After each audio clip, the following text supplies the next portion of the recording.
Hello, everyone. My name is Misty, and this is my first episode of the Celestial Salon presented by Mercurial Girl Studios, my art and astrology business.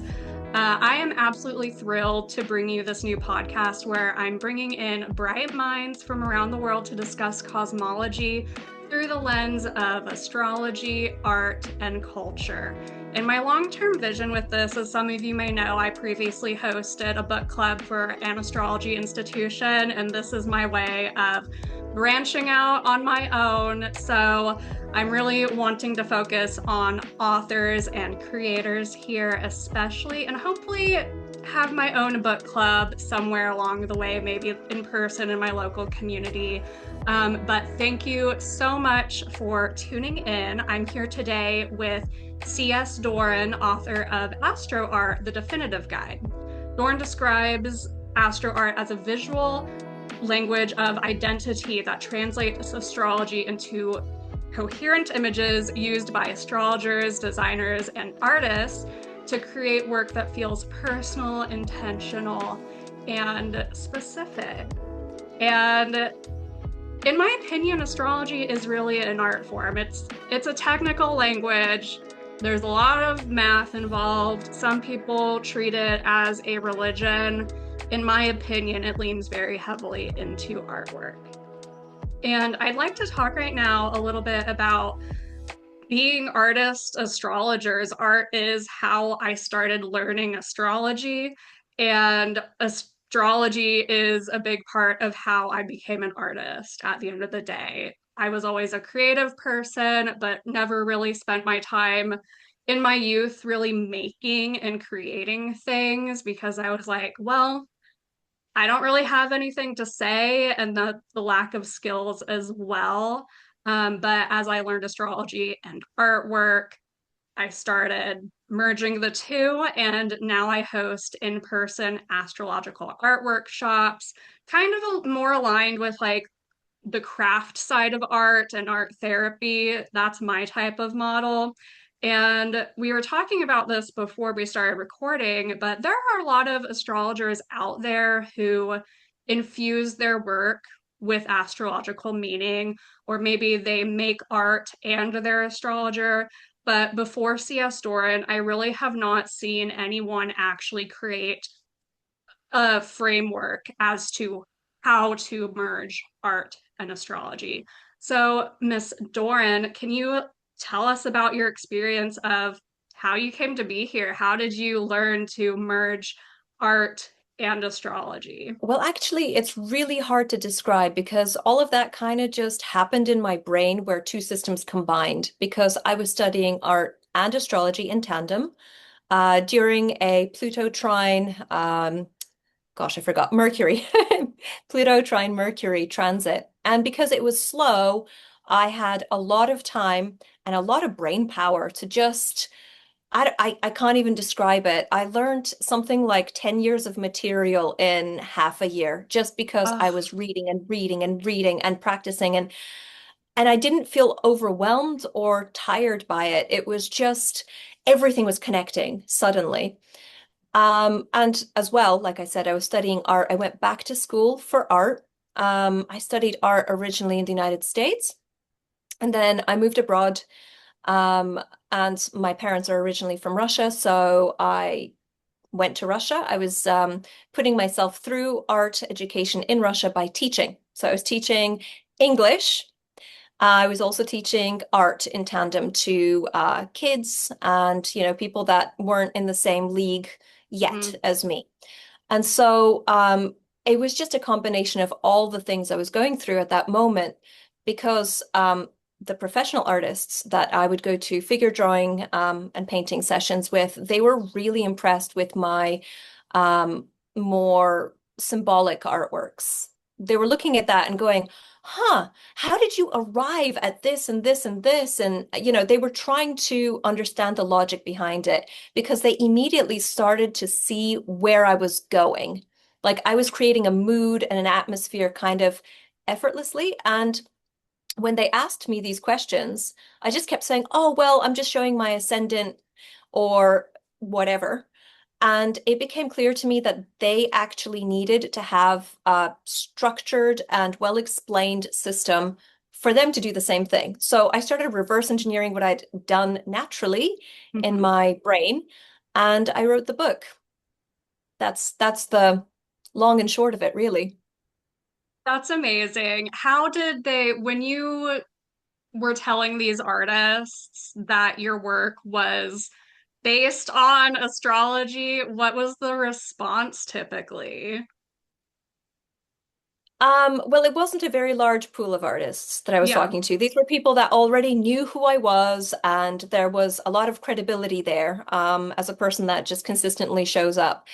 They were curious. They were actually quite open-minded, and I feel that art, because it is kind of Neptunian, hmm, very Neptunian, it's also very close to a spiritual worldview, which is why I think it easily accommodates astrology. Although astrology is more Uranian, but you get my drift. yeah, So it wasn't a real difficult barrier. However, since I have been doing a lot of promoting, I have noticed that those artists that don't know me are very skeptical. In fact, that there's a lot of hate for the astrology community from the art sphere, which I found actually quite surprising because that I is thought that they were surprising. so close, and yet they didn't take to it immediately. Yeah, that is really surprising. But I have noticed that on my end of the world. I'm surprised because you're in Paris, right? Or I'm in in France, in the some, south of you're in France, somewhere in actually. France. Okay.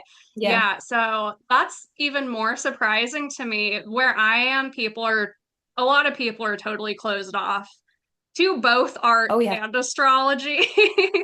And so I'm not doing too much in the world of fine arts. A lot of my art exhibitions and the way I get my art out there is through art fairs, community markets. So I'm really getting a lot of not artsy people in front of my art. And then I tell them Mm. that, oh, it's inspired by astrology. And Mm. usually there is a curiosity oftentimes. And then usually it's just like, oh, I don't believe in that stuff. And the people who Yeah. don't believe in that stuff, they're also like, my art style and even your art style, it's very subliminal. And Oh, there's like things that you have questioned about, like, why is there a parrot carrying a letter? And I'll notice that people will be really closed off to even just the nonsensical nature of a piece of art. And they're like, mm. why is there a lady diving into a wine glass? Why is there this lady flying in the sky? It doesn't make sense. And then just completely shutting off. So I can see that there's like a disconnect there, especially. And then I was curious what your experience was, just because this is something I've experienced. And I'll do my art kind of in the way that you do it, where it's not on the nose.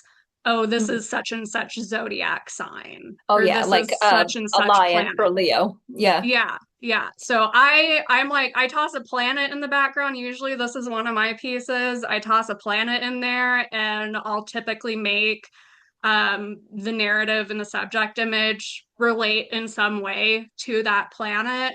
But to the Mm. average person, they're like, this isn't about astrology. Like that's not a Mm. lion. So, what is your experience when it comes to getting people to connect to the astrological side of your art? I feel like astrology is highly misunderstood. So, I don't like to quote unquote convert people because I don't Yeah, think astrology is something that you believe in.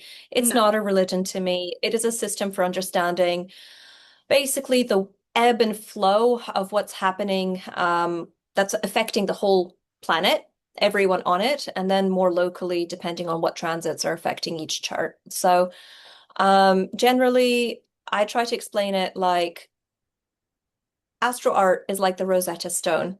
You've got two different languages, and it helps to translate um, all of the things about you that you can't quite articulate. Hmm. into a visual image. So, I mean, each planet really speaks for something that is impossible to really, it's not something you can hold, touch, see, smell. It's it's more of a feeling. Um, and so yeah, I just try to get people on board with saying you don't have to believe in English to be able to use it. You know, it's a language, and I think that's what astrology is, essentially, is a language.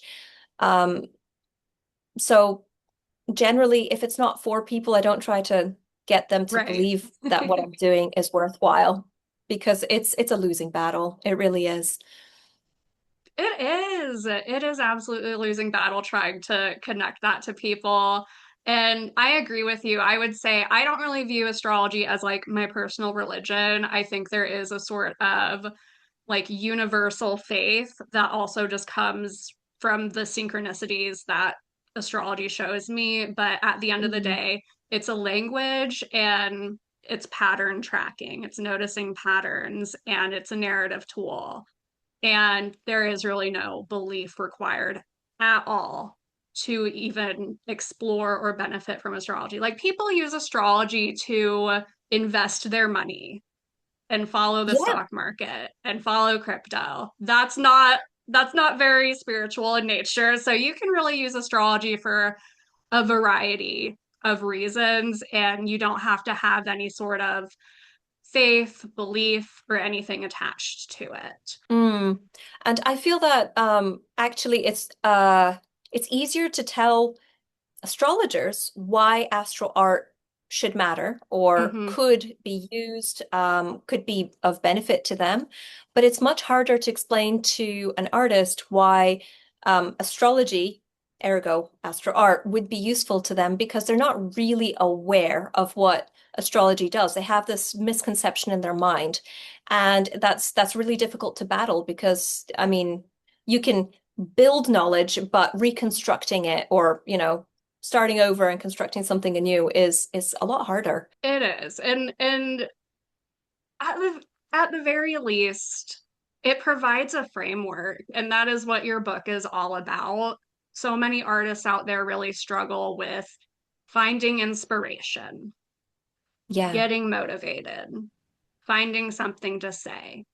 And if you are someone who is confused about any of those things, or in a writer's block or an artist block and not feeling Mm. creative, allow yourself to maybe play with astrology and use art as a way to unravel that. And that's exactly what I did. I used astrology to help me get into my art and find something to make art about. And that was it. And it was also a tool for me for learning astrology and having a deeper understanding of my birth chart.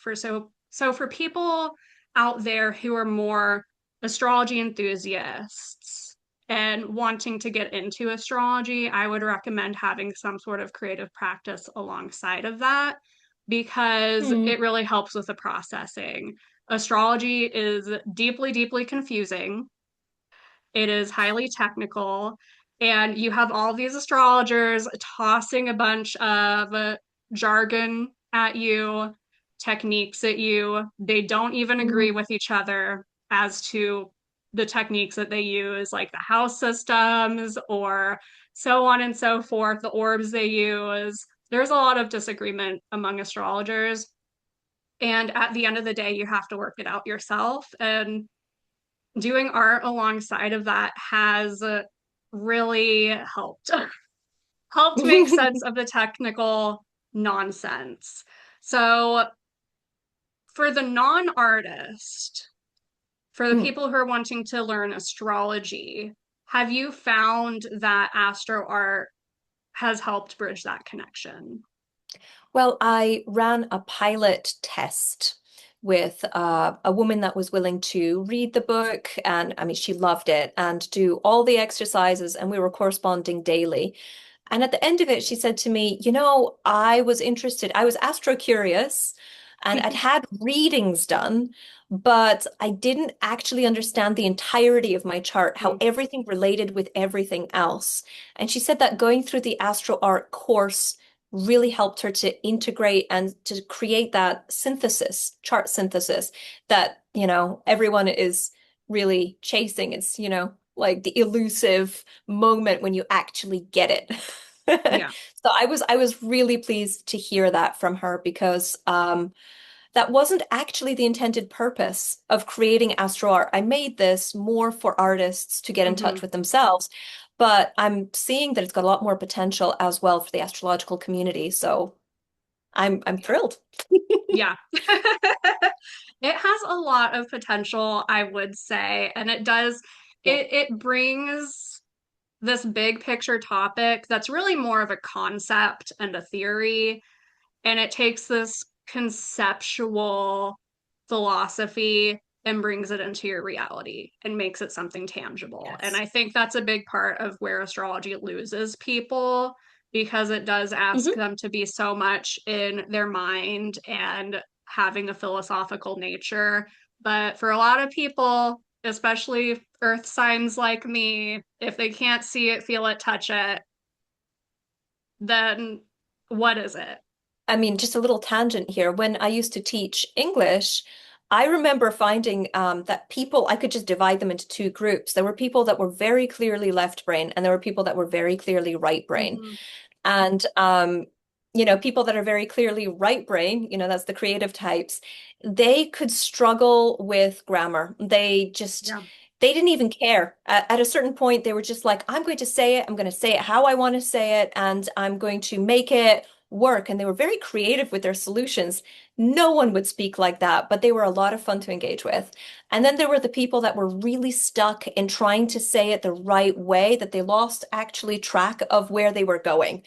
And I feel Yeah. like being too much in either hemisphere is actually a bit crippling.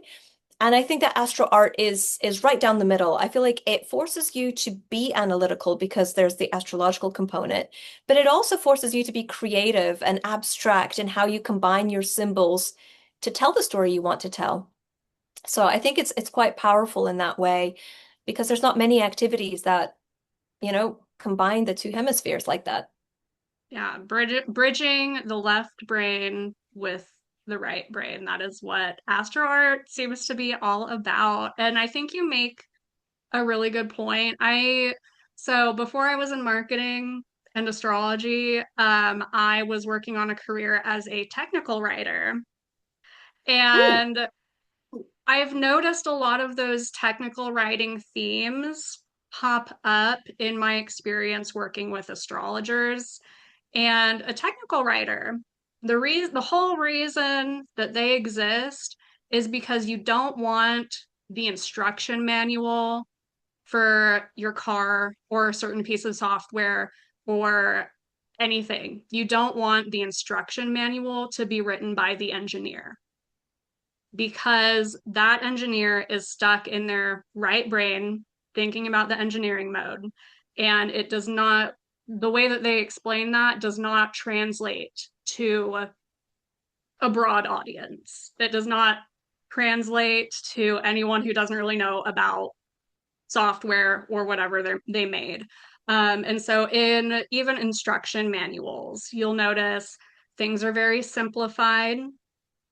They give Yep. instructions through visual imagery. It's very heavy on visual imagery. Like, think of any IKEA furniture you've ever built. It's the user manual, the instructions are given in pictures. And that's because it translates. The visual side really speaks to something that the more technical side does not. So, why would you say that visual language is important for astrologers to lean into? Well, I think visual language is important just in general because if you think of your first experiences as a child learning, you were looking at picture books. So that's what carried you into all sorts of new ideas. Pictures really transport us. And then you've got, little snippets of culture like Mr. Bean that doesn't use any language at all, and it becomes very universal and incredibly Mm-hmm. relatable because there isn't that need to engage with language. Um, the reason I think it's important for astrologers specifically is because I feel that when you work with a client, quite often the client is right there with you, but their head is a bit of a sieve at a certain point. I don't know if you've had that with readings where you're trying to explain something, it's very clear in your mind because you're looking at the chart and you're Right. reading something, but they're like, yeah, yeah, yeah, yeah, yeah, but then they forgot everything that you said before. And I feel that they have this sense of having knowledge slipping through their fingers. And it's really, really useful for them to have some embodiment of their chart to look at, especially if it's the higher manifestation of planetary energy. And I think of it more like a vision board for manifestation. Mhm. So if a person feels that, they're not really leaning into one of their planet's energies the way that they could, instead they're slipping into, for example, let's just, say alcoholism. I liked your image of the woman jumping into the glass of wine. That to me is alcoholism. That's indulgence, that's Yeah. avoidance, okay? But it could also, I mean, that could be 12th house, it could be Neptunian, it could be Jupiter, because Jupiter is also known to be a glutton. But how could that be manifested positively? That could be creativity, empathy, actually expanding one's horizons and higher education, all of those things that a person is saying no to on a daily basis and choosing the only other outlet that's left, which is Hmm. the easy outlet. And when people they have their charts read to them, quite often they recognize something about themselves they don't like. That's usually something that they obsess about, they talk about. And here's an opportunity to say, but it doesn't have to be that way, you know? We can Yeah. we can portray this in a way that you would like to see yourself, put it somewhere visually that you pass every day, and you'll see it'll work. It's like advertising. You see it enough times, you start to trust it. It starts to become um, a decision that you've already made subliminally. So, yeah. Absolutely. For that wine glass example, I would say I wasn't even thinking about astrology exactly when I made it, but Mm, even for an artist, you'll notice because a lot of us will make art based off of whatever we're going through yeah. in life. And even if you're not using astrology to make your artwork, I think once you have even a basic understanding of astrology and even transits, and you can look at a piece of artwork that you made, I think Mm. the transits show up. And so I made that wine glass piece. One, I was working at a vineyard as a wine tasting guide. So I was drinking a lot of wine at the time. But transit wise, that was when Neptune was applying in conjunction to my chart ruler, which is Saturn, which we're experiencing as a transit today. So I was very much lost in Neptunian energy around that time, very Mhm. much seeing that in my external life, and I was drinking a lot of wine at the And it was a time. But full immersion. It was an yeah, immersion in a culture. So that's also a different way of looking at it. It didn't have to be alcoholism. Sorry. right. I don't like No. isms in general, but yeah, it was immersive. And I think that the image, I might have seen it because I've been following you for a while. Um, that's powerful. It says everything that you need to say. And it doesn't matter if you're Japanese, Spanish, or whatever, people understand. And that's Yeah. the power of images. Yeah. That is absolutely the power of images. So for the artists out there again, and even not just artists, but people who are creatives, whether you make videos, whether you have provide creative services to businesses, I would Mm, even say it's important to check out Astro Art because even it can help guide, like let's say you're starting a business. I've done mm. brand identity consultations based on astrology using something similar to the Astro Art method. Even if you're just trying to make, like, let's say you're making a candle, you can infuse that candle with certain scents or decorative things like crystals or what have you that align in meeting with the astro side. So it doesn't have to just be for artists, I would say, but if you're a maker of any sort, I would definitely check it out absolutely. and for the artists, such a good source of inspiration and guidance as well. And Miss Doron, do you have anything to add before we jump into looking at your artwork examples?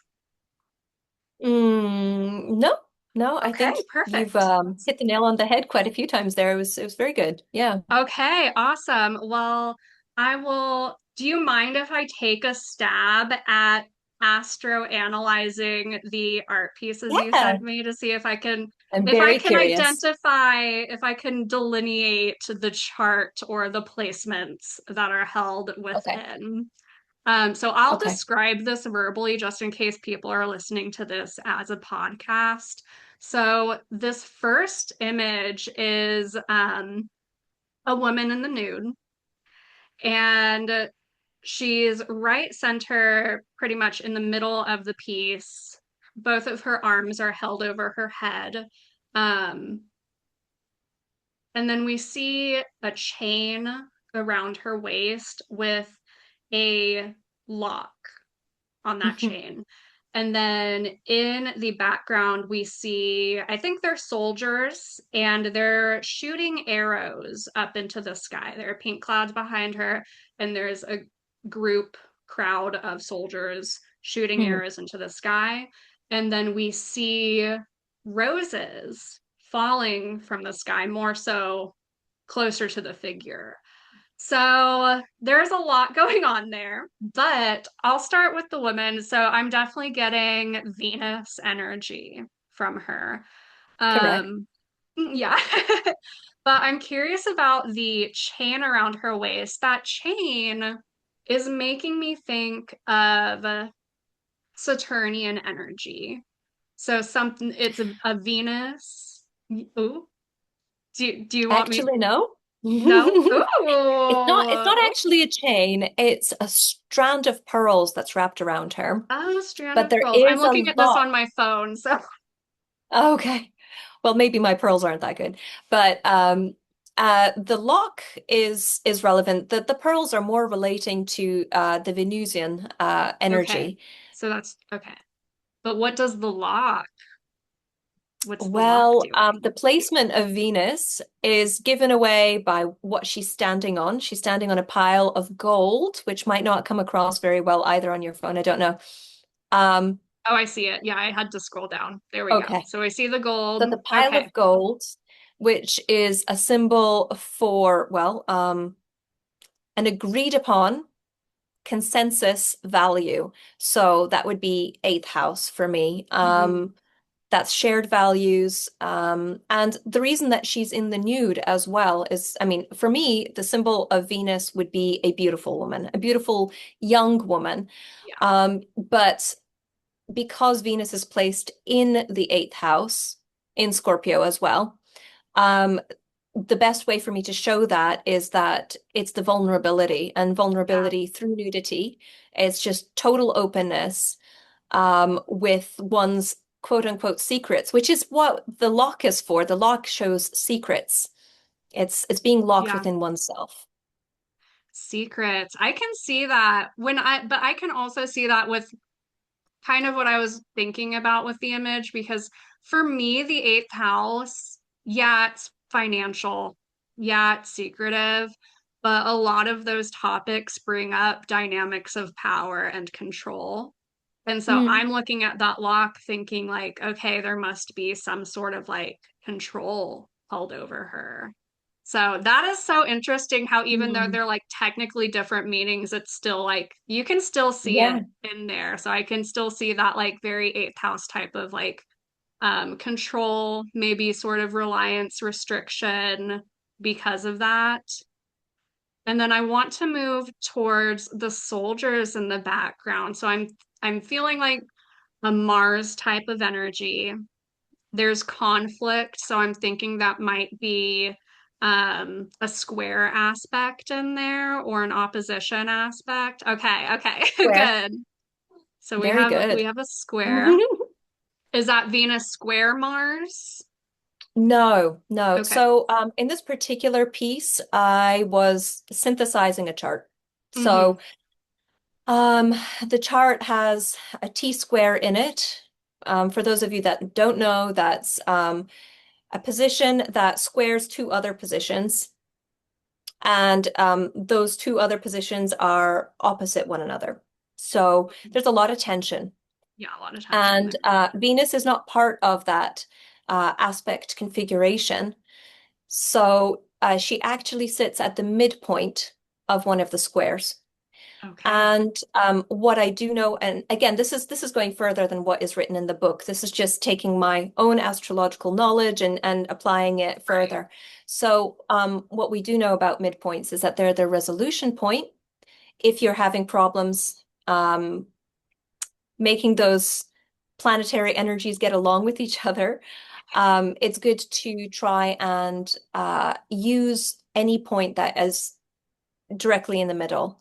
So I'm showing the conflict, that the square aspect with the arrows and the two armies, the legions, advancing towards each other. But Mhm. because Venus is in the foreground and she is the resolution point, those arrows are coming down as flowers because we're Ah, focusing our energy in the place where all the conflict resolves. And it's in total vulnerability and no and openness with oneself because of what Venus in Scorpio would tend to represent. yeah, I love how you took this very stressful dynamic in the chart. T squares are very dynamic and stressful.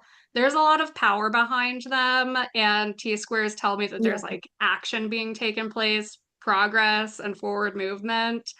But it is Mm, not a fun time. So I love how you, even just through this piece, you brought the solution. Like, look at mm. Venus to bring it together. Traditionally, Venus is not considered very strong in, well, Scorpio. No, And I'm guessing also the eighth house placement helps to weaken her a little bit because that's not where Venus wants to be. But no, in this chart, this is where she needs to be to resolve the conflict, is kind of how I'm looking at it. yeah. Yeah. Beautiful. Yeah, Thank you.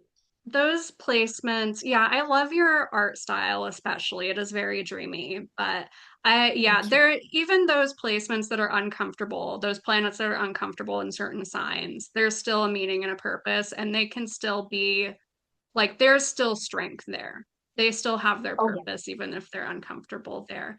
Because a lot of people will lament when they're first learning astrology. They'll be like, Oh, oh my yeah. God, I have Venus in Scorpio. Oh, I have Venus in Aries. I have Venus in Virgo. And when I was first learning astrology, I was like, oh my God, I'm doomed.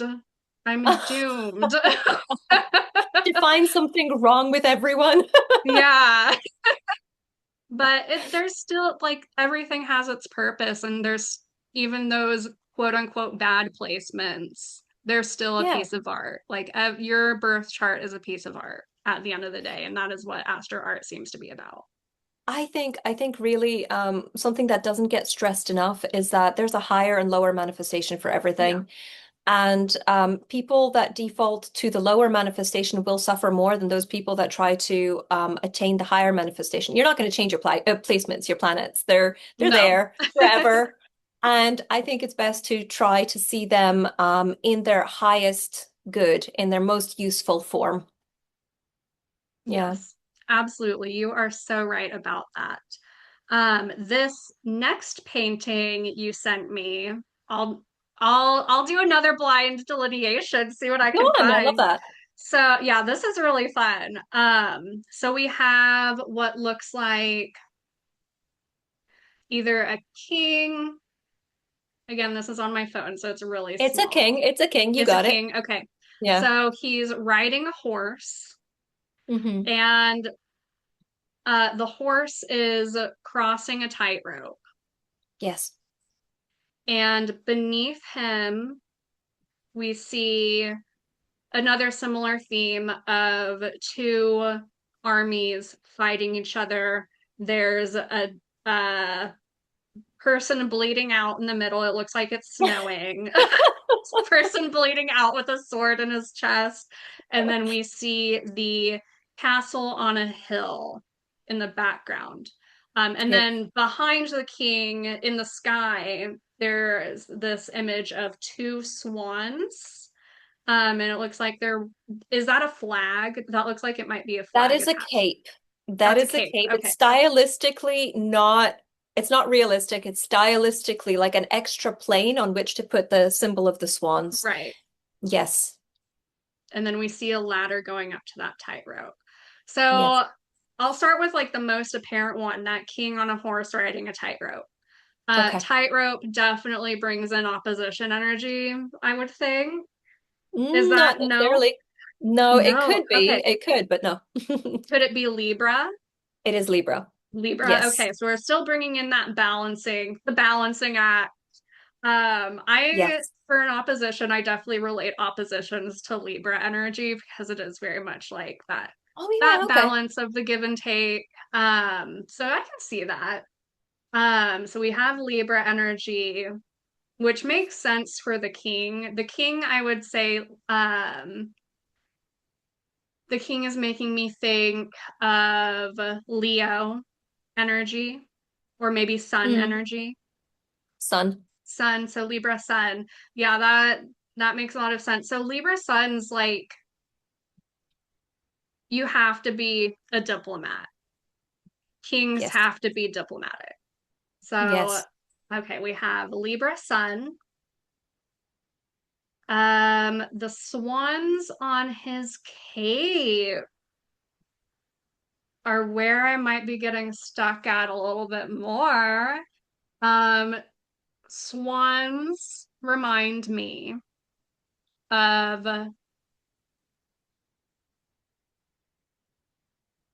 something Venusian, but I don't know about that. And they're on Um, water. They're on water. So I'm thinking water sign energy nope. or something about Neptune. Nope. It's just Libra again. Just Libra again? Swans, swans, it's a pair of swans. I think that if you have a pair of anything, it's going to, and I know it could be Gemini because Gemini are the twins, Right. but in the case of a pair of birds that mate for life, there is that sort of attention to the partner. Yeah, Yeah. so it's again, Oh, it's the other side of Libra. It's not just diplomacy, which the tightrope definitely is referring right. to, but it's also um in some ways the self-sacrifice or self-negating that goes into creating a harmonious relationship that Libras are so known for. Right. And then moving on to the soldiers fighting on the ground. I'm assuming that's going to be another Mars energy, or Aries. Well, it's actually the same chart. It The is same from the chart as the same last chart. one. Okay, so we're going through the So same since you chart. already know that chart, you can actually guess now Right. a little bit Okay. more. You can solve for X. I I believe in can you. tell. Okay, so we're looking at more Mars energy, same as the last chart. But tell me if there's any meaning with the castle in the background being on a hill and the snow. That's what I'm really curious about. That is okay. So castle to me, again, it's very Libra. So the reason for that is that Libra is an idealist, head in the clouds. And I think the castle in the cloud kind of, so I'm grabbing a little bit of idiomatic inspiration from the English language, the castle in the clouds. Hmm. Um, I think that when you see the king on the horse, which by the way, you didn't solve for horse. Horse is Mars. So it's Kazemi, it's a Kazemi Okay. placement. And so you've got the T square.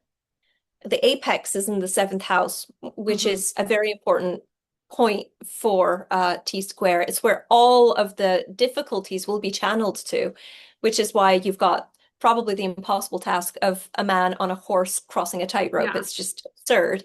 I was Um, literally, it's funny you said that because I was literally thinking impossible task. And in our last conversation with the last piece, and especially debilitated placements, for those who don't know, the sun is considered to be uncomfortable in Libra because it yes, and so is is an Mars. impossible task, and Mars.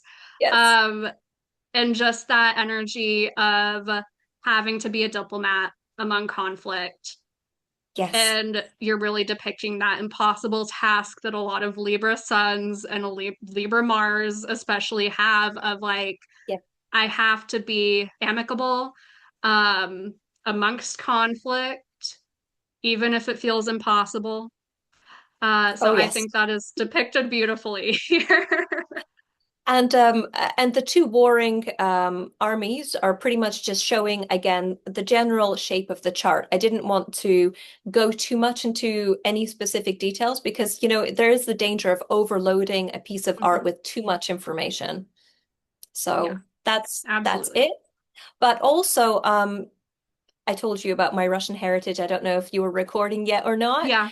Um, so my family comes from Russia, and the king on the horse is the last Tsar of Russia. So I actually got a lot of reference images of Tsar Nicholas II, who Hmm. was in an impossible situation Yeah. during a revolution where he knew him and his family were going to be executed. He was well aware of the position he was in, and yet he still, this is what they say anyway. I wasn't there. I mean, I'm not Right. that old, but he still held his head high, and he was exemplary. In fact, in the Russian Orthodox Church just a few years ago, they made him and his family saints because even though they knew for months prior to their execution that they would be executed, they were incredibly humble and kind and generous to the people that would then execute them, which to me drives home actually the point of the impossible scenario. What can you do? Yeah. And so, What of can you course, do? the snowy space is just harking back to my homeland. Yeah. Perfect. Yeah, that's beautiful. Thank you for that extension of the meaning there. I can absolutely see that. Yeah, I've definitely heard that historical story, and I think a lot of us Mhm. are familiar Mm. with it and just the tragedy and the mystery behind it. So I'm glad to see it depicted here. Thank you for explaining that.